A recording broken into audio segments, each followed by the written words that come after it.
Greetings.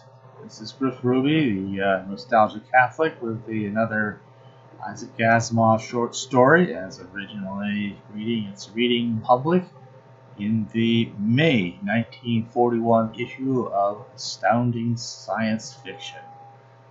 Once again, though, the story gets no mention on the cover. Only the cover story gets mentioned, either its author or the story itself. So, at any rate, but it does get mentioned in the table of contents right under short stories.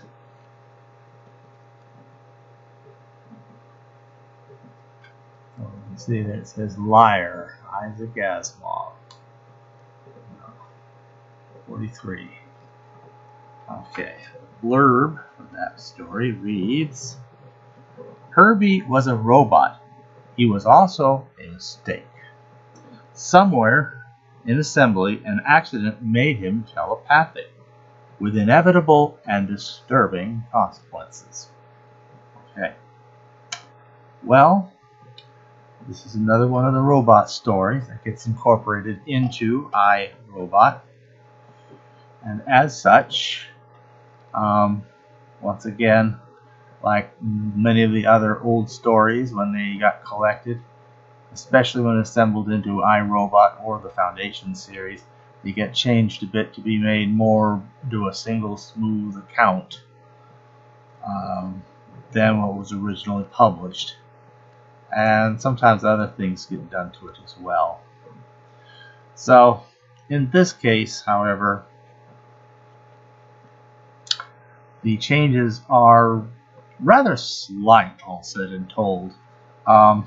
At the beginning and or end of the way it's presented in iRobot, the new framing material is all in italics. If you just ignore that, what's left in between is pretty much what's printed, with a tiny sprinkling of minuscule changes. I say minuscule, that's exactly what most of them are. I'll highlight a few of the bigger ones because there's some small interest there. Obviously, the other thing you're going to get in the magazine that won't be in the book is the original artwork. So let's start with that. So now, here you got it. Liar by Isaac Asimov. Now, you see here, there's this lady. You can see, somewhat matronly, glasses, kind of short hair, long dress. This is Susan Calvin at age 38.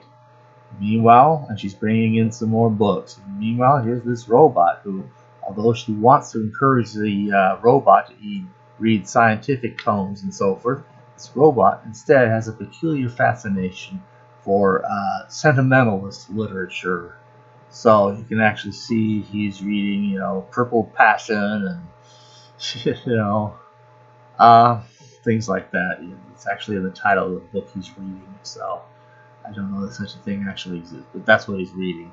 And that is the telepathic robot. RB, and make it Herbie, go figure, 3-4, because he's the 34th of these made, but the first to have this only to have this peculiar telepathic quality that nobody can quite explain how he got it. Okay. And there's no there's no caption for the picture, but there's a small blurb here. It says, "A beautifully logical tale of a robot who simply couldn't tell the truth." And that's essentially it. Susan Calvin. Well, we'll talk about the nature of the story itself, but let's just discuss briefly what differences there are. All right, one of the first differences that shows up. All right, I'm going to read just a little part of one sentence here. It says, before we can announce complete control of the phenomenon, well, they're worried about, if any word leaks out about a robot being able to read minds before we can announce complete control of the phenomenon. So I'll just do the before we can read, before we can announce complete control of the phenomena, comma, Tyrone and his demagogues could make pretty effective capital out of it. Now, curiously enough, when we get to the version of it in iRobot, that same paragraph, the same bit just goes, before we can announce complete control of the phenomena, pretty effective capital could be made of it. So Tyrone and his demagogues, whoever they were meant to be, has just disappeared. I'll have to comment on that a little bit, but that'll also be part of the story commentary. The next bigger one, well, Susan Calvin, 38, has a fascination for one of her workmates, Milton Ash. She has this kind of vague fantasy at the back of her mind. Wouldn't it be neat if somehow he and I could hit it off together? Bear in mind the fact that, well, in the original book, A, he is just barely 30, and B, he is seen with a young girl about half a year previous who's described as blonde and slinky. Well, in going to the new one, he suddenly acquired 5 more years because now he's just barely 35, and the blonde girl he entertained 6 months before is now blonde and slim. So very slight changes, but they do kind of change the character of the whole thing. Plus, 35 isn't quite so out of reach for a 38-year-old woman. I mean, that could possibly kind of be realistic. A 30-year-old man is probably going to see a 38-year-old woman as old. Even if she didn't look it, and all the more if she did. If that picture's anything to go by. Now, one other kind of neat change that I really find fascinating here is because she's feeling the sense of romance. See, the robot will be lying to her and saying, you don't realize this, but I can look in his mind too, and he loves you. He wants to, he's attracted to you. He's attracted to your mind, and that's what inspires him. And she's all, really? Oh. So she starts kind of girling herself up a little bit of lipstick and rouge. Those two things are specifically mentioned elsewhere in the story, and they're still there in the final version. But there's a rather fascinating paragraph that comes right at the moment where she is learning unhappily that she has been deceived. And she hears him talking about a house that he wants to get, and it's a really nice house. He thinks he can get it for a really good price and all. So let's see if I can find that one here. Okay. All right. So he'll do it also precisely at noon that Milton Ash looked up from his clumsy sketch and said, "You get the idea. I'm not too good at getting this down, but that's about how it looks. It's a honey of a house, and I can get it for next to nothing." And so she's kind of like, "Wow, I was thinking of buying a house for us to live in, right?" And when we get to that here in the later published version of it, all right, there's something. Okay, this is the one.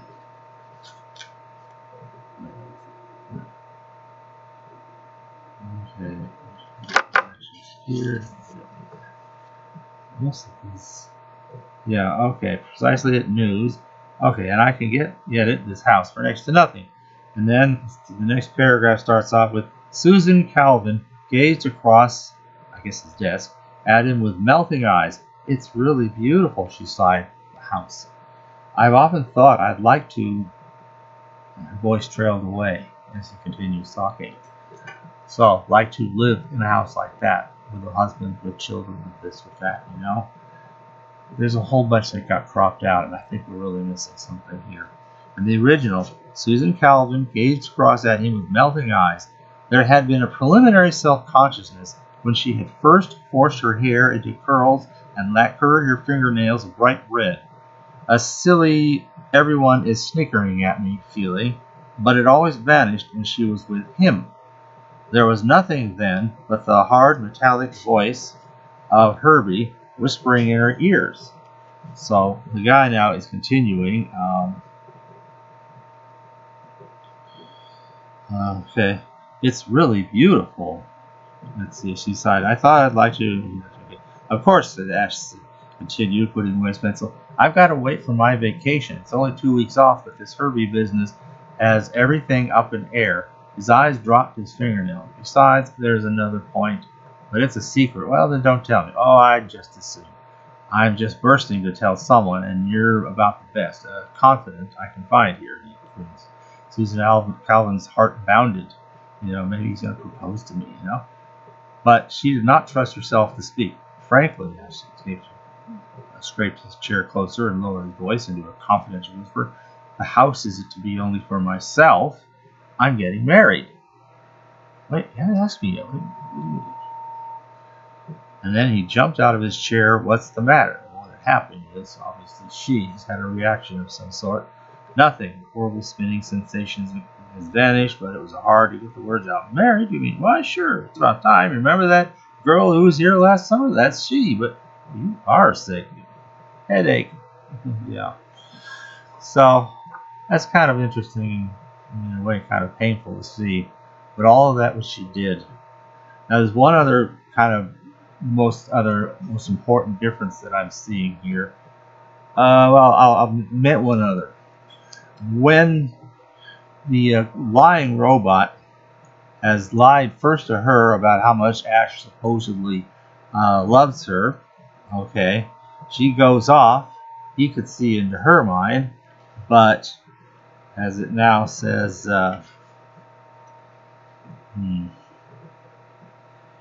okay, Herbie turned slowly to his neglected novel, but there was no one to read his thoughts. That's in the current version. After, however, lying to Pete Bogart about how Lanning's about to retire and give him the job, and so forth, all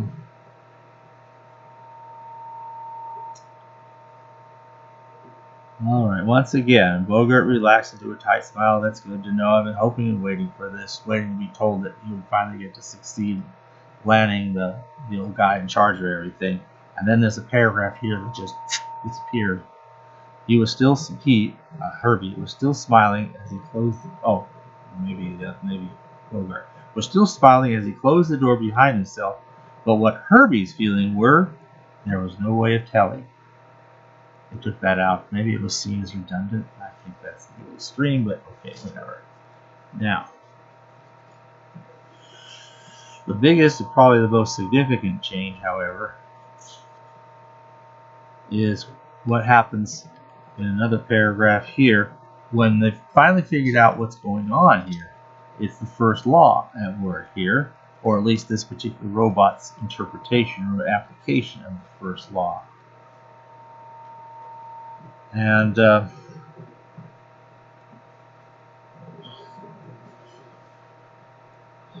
what happens here is that where is it? I'll find the original says this. Okay, what is all this, Dr. Calvin? She laughed at how they were all getting at each other's throat because each thought the other was in subordination or just trying to run stuff with power they don't have anymore because supposedly they resigned and all this kind of, because he lied to them and now they're all confused what's going on. And then Susan Calvin, or Dr. Calvin here, that's really what she is, kind of has to laugh because she's gone through her bit with this whole fantasy story that Herbie had told him about Milton Ash. And here, okay, she says, she faced them and spoke wearily. The fundamental law impressed upon the positronic brain of all robots, of course. The other two nodded together. Certainly, said Bogart. On no conditions is a human being to be injured in any way, even when such injury is directly ordered by another human. Nicely put, sneered Calvin. But what kind of injury? Now, let's see how we have it handled in the published version ever since. And she faced them and spoke sarcastically, not wearily. Surely you know the fundamental first law of robotics. See, we put the laws of robotics in here specifically. The other two dotted together. Certainly, said Bogart irritably. He wasn't irritable in the other case, he just said it. A robot may not injure a human being or, through inaction, allow him to come to harm. How nicely put, sneered Calvin. But what kind of harm? Okay. So, you could see that was one of the big changes they had to go in. Fortunately, this whole stirring in retroactively of laws of robotics ceases to be of importance after this story, because I believe the next one published will be Runaround, and for that one, Asimov and Campbell sat down together and actually discussed and hammered out the laws of robotics. So now you got the first law, the second law, and the third law. And much, much later, there'll be a zeroth law, and so on and so forth. But there you go. Those were the laws of robotics, such as they were. And all of this was all a fear. And now we get to one of the other little odd things before I get to the rest of the story. And that is Tyrone and his demagogues. I'm hearing in here kind of an echo of the same thing of trends. That some sort of assumed or presumed idea that somehow religious people are going to be one and all suspicious of technological progress. They don't like people going into space. That's what Trends is all about. And apparently they're at least very suspicious of robotic beings. And they're very, very much afraid of being destroyed or taken over or whatever by robotic beings. No matter how ridiculous that is to begin with, and definitely how ridiculous it is given the laws of robotics that's burned into every robot's brain. So, what that really, again, it's kind of hard to describe, and, such demagogues never existed, don't exist. I can't see them ever existing. It just doesn't make any sense. And even if somebody wanted to raise some kind of religious objection to one or another, you're going to have somebody else disagreeing with them, and probably with good, and no doubt with actually very good religious reason. So I don't see every religious person or anybody who takes it seriously all banding together to jump out against, the making of robots any more than the making of space travel. So it's a little trace of that kind of thrown in for no good reason, and it's just as well that actually got edited out, or at least reduced a bit. So Tyrone and his demagogues, whoever they would be, end up pretty much safely lost on the cutting room floor. So what about the story? The woman is obviously somewhat mature in years, but a person never feels old inside, or at least not even into their middle age. In fact, I don't know that a person ever stops feeling young, except insofar as you discover you can't do all the neat stuff you could do when you were young. Jump over this and jump around that, and climb up this, and and dance this way, and all this kind of stuff, and without hurting yourself. And you start feeling your limitations and so forth. And yet your heart is still young. You still want to love and be loved, just like any teenager. That doesn't stop. So apparently she's got those same feelings, and for some reason they fixated on Milton Ash, which I can kind of see. It makes a little more sense if he's 35 than if he's 30. So I can understand that. And it might improve the quality of his taste if the young blonde he brings in is slim rather than slinky. So it all becomes a little more believable on her part. A fantasy that's, however remote, could have been real. So what the robot just saw, this is what she wanted to hear. And I just kind of have to wonder, okay, the robot has avoided psychological harm by telling somebody what they want to hear. Never mind the fact it has no connection with reality. And then, once the person goes out and finds that what they've been told is a lie, now you've done harm. Far more harm than if you had just simply said, no, you're right. Your fantasy is only a fantasy. Milton Ash is going to marry that girl who was here 6 months ago. That's what he's thinking about and looking forward to. So you might as well just forget him and whatever. That would be realistic. It may not be nice to hear, but by being the truth, that actually does less harm or injury. Take your pick, because I know it's the switch from one word to the other. And, and that would do a person a lot less harm. And then again, you look at these other two guys. This one guy, the mathematician Bogart, is being told by Herbie that the old guy in charge, Lanning, is about to retire and appoint him as his successor. And he's all, wow, I'm already going to start taking over. Hey, I'm the one in charge here. I know you resigned already, and you just wait. The last bits of it only take effect once we've done this one last thing. So I'm already kind of in charge of running here. So don't try to fire me. You can't do that. And Lanning's all, you upstart, you insubordinate, you are fired. Kind of. That's not exactly, but I'm kind of paraphrasing, but you get the idea. So they're practically at each other's throat. Look, I know Herbie can read minds, and he told me what you've done. He told me about how you have resigned. He would know. And so Herbie would never say a thing like that. That doesn't make any sense. I think you're making it up. All right, let's go see Herbie. Let's go ask Herbie. And they do go and ask Herbie, and suddenly Herbie can't answer anybody. And I begin to notice another pattern. I guess I've seen this before, but not commented on it. I've noticed that people's egos in a lot of Asimov stories are very, very delicate. They're trying to find out how this freaky robot happened. Okay. I mean, obviously some fluke, some random variable in the production process gave them this extraordinary power. It would be neat if we could track down what that was so that we could, if we so chose, duplicate it. Because maybe that could come in handy somewhere, something like that, you see.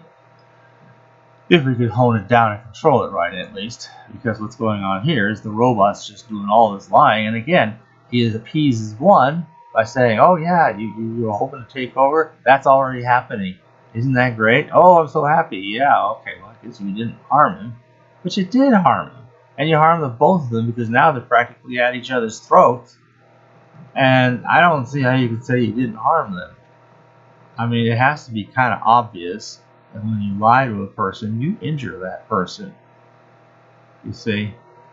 Especially if you convince them of the lie. I mean, if they know you're lying, then, it just doesn't really matter. They know they'll take it as a joke or whatever. But if you lie to somebody and they think the lie is true, you have harmed that person because they will make decisions based on that, which will not be the right ones. And then they will be harmed, injured, whatever, in other ways. So this is not a very intelligent robot, despite its ability to do remarkable amounts of mathematics, if it's in the presence of somebody who doesn't mind being with a robot that can do great mathematics. For some reason, around the mathematician, and here's again this delicate ego bit, around the great mathematician, the robot's all, well, I don't really know much of mathematics. And so he's actually surprised to hear from everybody else that, oh no, he really knows all this great stuff, tensor functions and all kinds of stuff. And he's kind of like, what? Really? He didn't seem to me like he was the least bit mathematical. Yeah. So you see this kind of stuff, and then it all ends in, well, I don't want either one's delicate little ego. Everybody wants credit for figuring out how this robot came this way. And apparently they all want the credit, each person so bad. I want to be the one who solved it. No, I want to be the one who solved it. No, I should be the one who solved it, and so on. And it's like, that's more important than really the discovery itself. Who gets the credit? It's like, golly, can't you guys just set this stuff aside and say, look, what we've got here is more important than any of us. If we could just include the whole team, we'll all take credit. We can even include the robots. In a certain sense, he's kind of acting like one of the team by helping this. If you really had done that, maybe the robot would have said something. Apparently, he knew what it was. So I don't know. It doesn't. The story has its interesting features. Seeing an emotional, even romantic side of Susan Calvin is definitely something very interesting. And then seeing how that got just thrust back in her face kind of explains what a cold and bitter creature she is, in all the other places we ever see her. So, Well, that kind of answers what's going on there. I think it's kind of an interesting story, and as I said, the changes are much slighter. We're getting closer to just being able to take the story as is, but there's still these little things. Anyway, that's enough on that one. Thank you for